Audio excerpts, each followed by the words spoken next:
Nå, nu har jeg fået smurt et lille tyndt lag kalkmørtel her på tavlen, så skal det lige have lov til at sætte sig lidt, inden jeg lige fikser det over med et filsebræt. Så for at komme godt ind bag ved tavlen, eller bag ved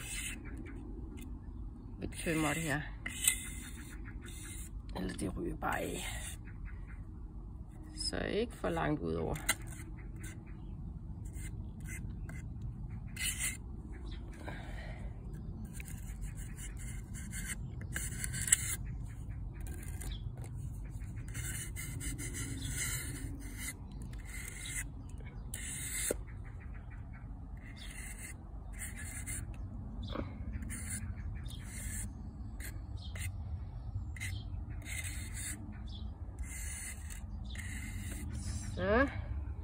Så skal det lige tørre lidt.